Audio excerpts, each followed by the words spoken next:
Hello, this is Mike Patterson. It's been quite a while since I did a YouTube video, and this is a pretty new subject to me.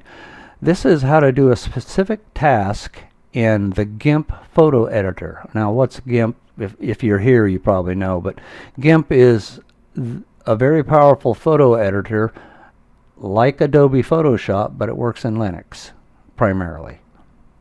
So the task is, you can see I've got 6 words here that are radiating on paths around the center of a circle. So we're going to use the paths tool. If you come over here, you see here's all the tools. This is the move tool if you ever use GIMP. This is the text tool. Here's the zoom tool. Right here next to the zoom tool is the paths tool. Hold that there for a second. You can see the flyout. You click on that, and the way I've got my desktop set up over here is all of the things that I can change in the paths tool. I won't be touching any of those. By default, the edit mode is designed. Just leave it. I left all the defaults, okay? So the way this works, you can see it has a funny cursor. And what it does is it creates anchors. So you can create a straight line, a triangle, a box, or a rectangle. But today all I want is a path for a word to go on that's going to be a straight line.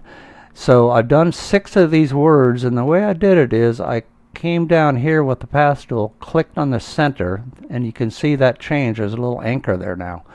And then I come out here where I think it's the appropriate angle, like the other words, and boom, there it goes. You can adjust that. Here's the second anchor. You can move it around like that. So I'm going to leave it right about there. So that's the first step. Pretty simple, huh?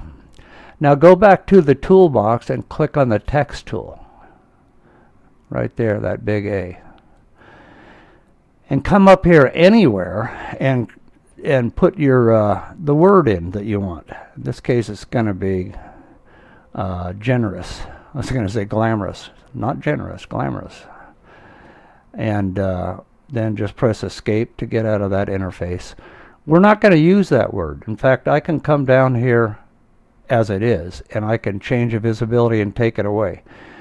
So now you can see this is my layers panel, very similar to any photo editor. The last thing I did was create this text layer saying generous. This next step is omitted in a lot of discussions, and it's very important to this tool. Create a new layer, take all the defaults, even the title, because I have rehearsed this. I'm going to say that layer is generous path. Say OK. You notice it's transparent. Just don't change that. You'll probably be OK. And now I have 2 layers related to that word generous. I have the actual text, and I have an empty layer, which is where the text is going to go on a path.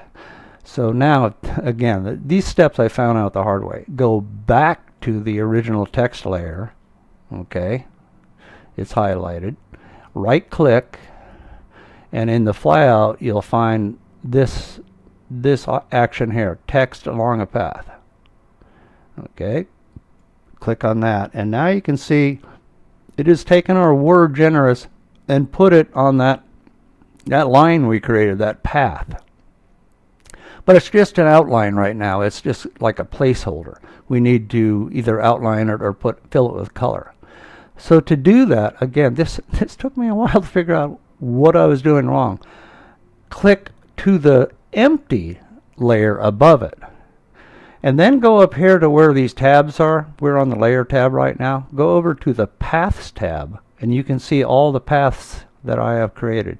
This being the last tab, the last path I mean.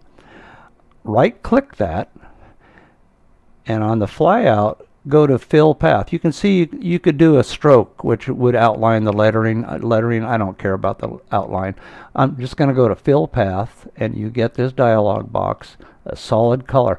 Now by default I found out it will put your last foreground color, which is this orange over here. You can see that on the other side here in the toolbox. That's the foreground color. It's very like Adobe Shop. It's showing the foreground and background colors. But it's orange, and that's what I want that lettering to be. So say fill, and now it's filled.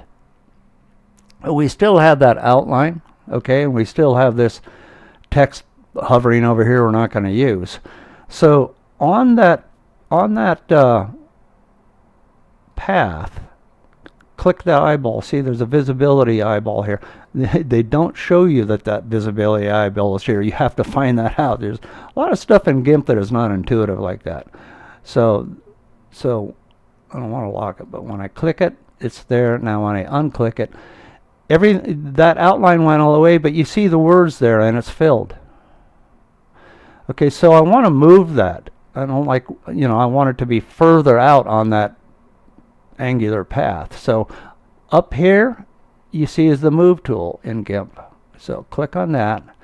And this other word's pretty close, so you kind of have to monkey and get the right place. There it is. And then click and drag it, and it's that simple. I may redo it. It's on a little bit of a different angle, but it's pretty close. And that's it for getting that done. Now to get rid of that text that's just bugging us out there, go back to the Layers tab. See, that was Paths. Here's Layers. And go down and deselect the visibility. And now that's gone. And now you have a clean, a new word on there. I've got 7 of them. I got 11 more to do. But once you get in a rhythm, it goes pretty fast. Anyway, now it's documented, and hopefully this will help somebody. Bye for now.